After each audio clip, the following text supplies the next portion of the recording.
tell me, what do you guys have in the works to help people in the Midwest? Right now we are organizing a donation drive and fundraisers to help bring in supplies to take to the tornado victims there in Kentucky, Tennessee, wherever it's needed most. And we know what it's like to respond to a hurricane and see total devastation. So I feel like our skill set will fit in and help in their community. And what's your goal? Do you guys have a goal here? Our goal is to, what do you mean? A goal is how much you want to collect before a certain date or so. So we're going to be collecting supplies from December 13th today, every day from 10 a.m. to 2 p.m., Monday through Saturday, so not on Sundays, until December 24th.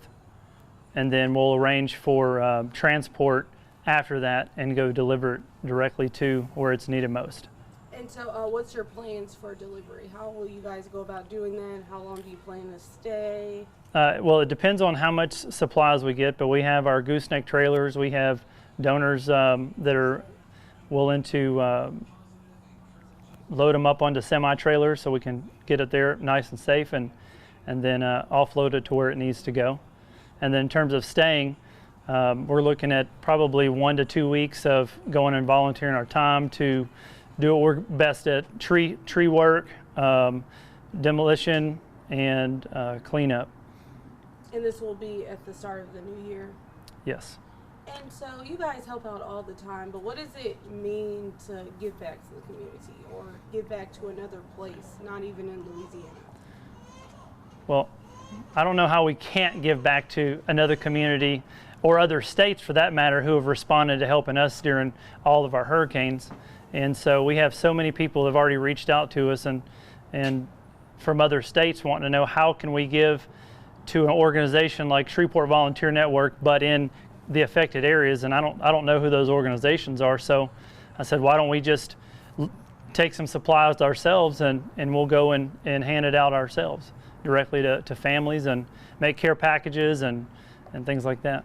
Now, you guys have seen all the devastation that a hurricane can do, but just seeing the photos, I spoke to someone who says it doesn't even do justice. So, you know, how does it feel seeing that they've been impacted by this tornado?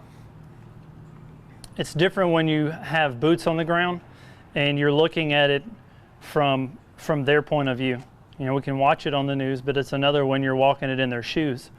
And so when you talk to somebody in their homes leveled down to the cement, and they're just trying to find pictures and stuff like that. So if we can help clear debris and help them find, you know, family heirlooms or whatever's left of their family, at least be able to help them do that.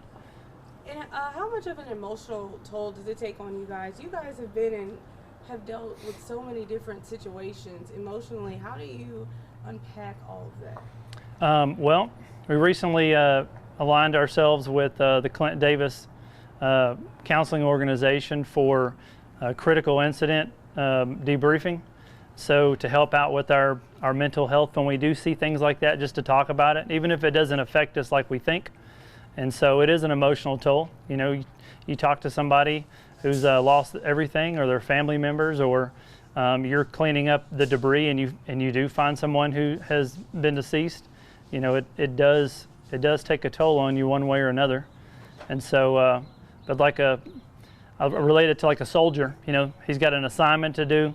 He goes and does his assignment, and then he talks about it later. And so that's kind of what we like to do. We go and we do our assignment, what we know we're called to do and what we're good at.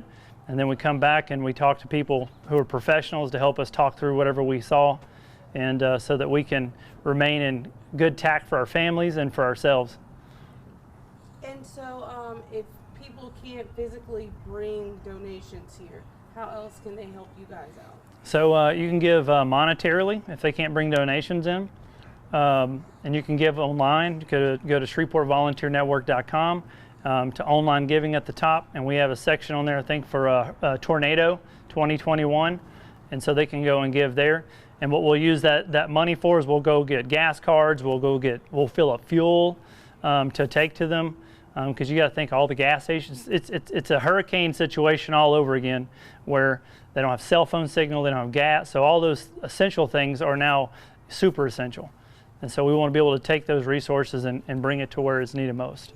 And lastly, what are some of the items that are needed right now, you'd say? The top 5 I'd probably say are things like hygiene products, your toothpaste, toothbrushes, deodorants, shampoo, things like that. Bottled water would be the next one, because they don't, like I said, everything's gone. The weather is in winter zone up there, and so we just had somebody drop off some old, some brand new company sweatshirts and things like that from I guess they were left over from an event, and there's nothing wrong with them. They're brand new and they're warm. So we won't be able to take brand new clothes or winterized clothes to take to people so they can have something, to wear, and then obviously any kind of non-perishable foods we can take up there, and tents. I mean, there's no homes, so a tent would be vital.